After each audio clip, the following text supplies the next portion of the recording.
जोहार नमस्कार, आप सभी का स्वागत है खबर झारखंड तक में। चलिए शुरुआत करते हैं आज की सबसे बड़ी खबर से।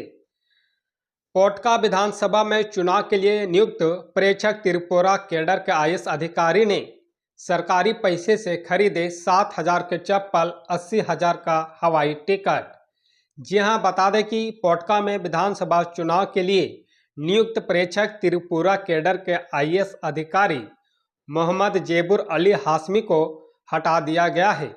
उनकी जगह ओडिशा कैडर के आईएएस विजय अमृता को प्रेक्षक नियुक्त किया गया है। बता दें कि मोहम्मद हाशमी पर सरकारी राशि के दुरुपयोग और अधिकारियों से दुर्व्यवहार का आरोप है। चुनाव प्रेक्षक बनकर पोटका पहुंचे मोहम्मद हाशमी सरकारी राशि का इस्तेमाल स्वयं के अलावा अपने परिजनों के लिए भी कर रहे थे। उन्होंने अपने परिजनों के लिए दिल्ली से रांची आने जाने के लिए 79,244 रुपये का एयर टिकट खरीदा, 24,900 रुपये का मोबाइल लिया। यही नहीं, उन्होंने 6,999 रुपये की चप्पल तथा 4,025 रुपये का शैम्पू, कंडीशनर आदि और 3,700 रुपये का अंडर गारमेंट खरीदा। बाहर से उन्होंने 1,053 रुपये का खाना भी मंगवाया। मोहम्मद हाशमी अपने नीचे के अधिकारियों के साथ दुर्व्यवहार का भी आरोप लगा है। सहायक प्रेक्षक द्वारा इसकी शिकायत पूर्वी सिंहभूम के उपायुक्त से की गई थी।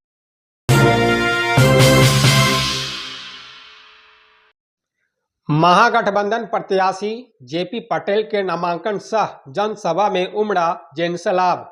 जी हां, बता दें कि चुरचू प्रखंड क्षेत्र के फुटबॉल ग्राउंड चेरी मैदान में सोमवार को महागठबंधन समर्थित मांडू विधानसभा क्षेत्र के विधायक प्रत्याशी जयप्रकाश भाई पटेल का नामांकन सह जनसभा का भव्य आयोजन किया गया। इस आयोजन में प्रदेश कांग्रेस अध्यक्ष कमलेश महतो तथा जिले भर की कई बड़े नेता शामिल हुई। बता दें कि जिसमें मुख्य रूप से झारखंड कांग्रेस चुनाव प्रभारी डॉक्टर बेला प्रसाद, सांसद राष्ट्रीय महासचिव तारिक अनवर, पूर्व मंत्री टुंडी विधायक मथुरा प्रसाद महतो, राजकुमार महतो, बसंत महतो, लखन लाल महतो सहित कई लोग इस सभा में शामिल हुए। बता दें कि महागठबंधन प्रत्याशी जयप्रकाश भाई पटेल अपने पैतृक गांव मंदिर में पूजा अर्चना कर दिन की शुरुआत की। इसके बाद उन्होंने अपने निवास स्थान में माताजी एवं स्वर्गीय टेकलाल महतो स्मृति आशीर्वाद को लेकर ढोल नगाड़ों की धुन को सैकड़ों की संख्या में लोगों के साथ कार्यक्रम स्थल पर पहुंचे। इसके बाद उन्होंने करीब 1:30 बजे डीसी ऑफिस पहुंचे, जहां पर उन्होंने अपना नामांकन पर्चा दाखिल किया। जिसके बाद पूरे दल बल के साथ कार्यक्रम स्थल पहुंची जनता जनार्दन को संबोधित किया। जिसके बाद शहर में एक भव्य शोभा यात्रा निकाली गई।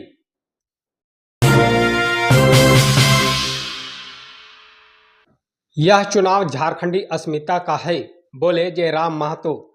जी हां, बता दें कि बेरमो सीट के लिए नामांकन पत्र दाखिल करने के बाद झारखंड लोकतांत्रिक क्रांतिकारी मोर्चा के केंद्रीय अध्यक्ष जयराम महतो ने तेनूघाट में चुनावी सभा को संबोधित करते हुए कहा कि झारखंड अलग राज्य बनाने के लिए कई लोगों ने शहादत दी है। उन्होंने कहा कि यह चुनाव झारखंडी अस्मिता और स्वाभिमान का है। मतदाता इस बार झारखंड विरोधी लोगों को सबक सिखाएगी। कहा कि यहाँ के युवाओं और अन्य लोगों की महत्वाकांक्षा को पूरी करना है। विस्थापितों और वर्षों से उत्पीड़न के शिकार लोगों को न्याय दिलाते हुए उनकी आवाज बुलंद करूंगा। बेरमो में सामाजिक न्याय और समाजवाद स्थापित करना है। क्षेत्र की जनता मेरे साथ है, भारी मतों से जीत होगी। कहा कि झारखंड राज्य का गठन तो हो गया, लेकिन झारखंडी जनता अभी भी उपेक्षित है। यहाँ के युवा रोजगार के लिए पलायन करने को विवश है। इन्हें झारखंड में रोजगार उपलब्ध कराने को लेकर कार्य किया जाएगा। कहा कि गोमिया विधानसभा क्षेत्र में भी मोर्चा ने पूजा कुमारी को उम्मीदवार बनाया है। क्षेत्र के लोगों से अपील है कि स्वच्छ छवि वाले प्रत्याशियों को समर्थन दे। मौके पर मोर्चा के केंद्रीय महासचिव सावन हासदा सहित मोर्चा के कई पदाधिकारी एवं सदस्य मौजूद थे।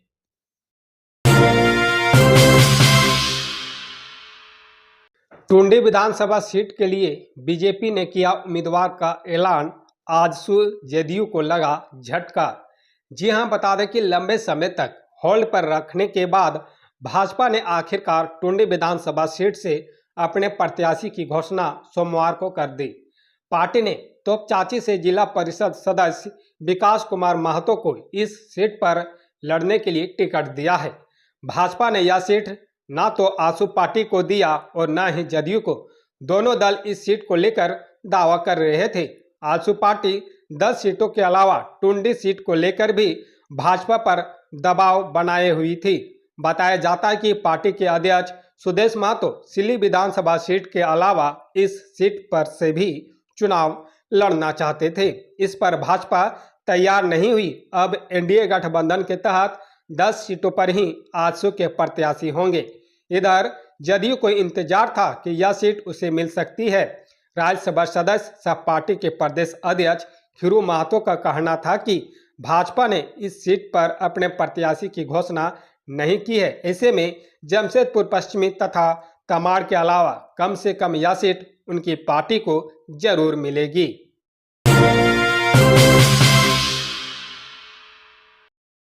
हेमंत सोरेन का बड़ा ऐलान। बोले, अगर बनी झामुमो की सरकार तो महिलाओं को हर साल देंगे 1 लाख रुपये।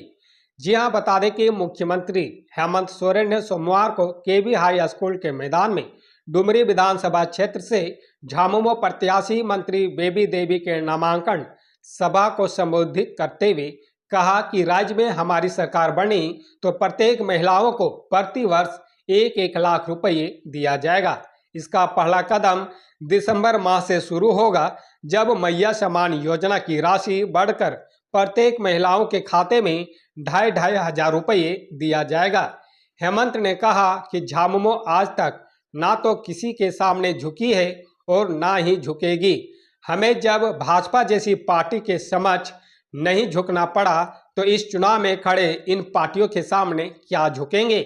कहा कि ऐसे तो हम कई बार आपसे वोट मांगने आए हैं, लेकिन इस बार हम आपसे अधिकार के साथ वोट मांग रहे हैं। हेमंत सोरेन ने अपने 5 साल के कार्यकाल का जिक्र करते हुए कहा कि ये 5 वर्षों में हमारी सरकार के लिए चुनौतीपूर्ण रहा।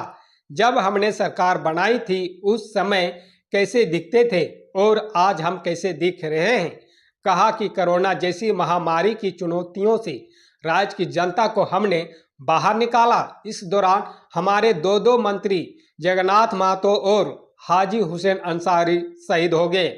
आज इन्हीं के बदौलत से राज्य की जनता खुले में सांस ले रही है। कहा कि जगन्नाथ महतो के सपनों को उनकी पत्नी मंत्री बेबी देवी पूरा करने में लगी हुई है।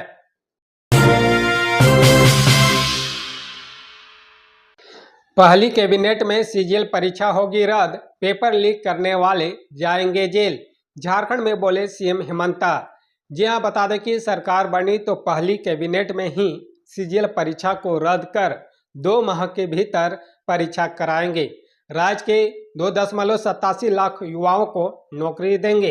पहले साल ही 1.50 लाख युवाओं को नौकरी दी जाएगी। यह बातें सोमवार को दुमका के चारों विधानसभा क्षेत्र के भाजपा प्रत्याशी के नामांकन के मौके पर यज्ञ मैदान में आयोजित सभा में असम के मुख्यमंत्री व झारखंड में भाजपा के विधानसभा चुनाव सह प्रभारी हेमंता बिस्वा शर्मा ने कही। उन्होंने कहा कि सरकार बनते ही प्रश्न पत्र लीक करने वालों को जेल भेजेंगे। हेमंता ने कहा कि सरकार बनते ही गरीबों व मध्यम वर्ग के लिए बालू फ्री कर दी जाएगी। गैस सिलेंडर 500 रुपये में मिलेगा। साल में पर्व त्यौहार के समय 2 बार फ्री में सिलेंडर देंगे। वहीं हेमंता शर्मा सरकार पर निशाना साधते हुए कहा कि 5 साल में केवल यहां खनिज संपदा लूटी, आदिवासी महिला के साथ अभद्र व्यवहार होता है तो हेमंत सोरेन को इरफान अंसारी को मंत्रिमंडल से निकाल देना चाहिए, पर वे ऐसा नहीं करेंगे।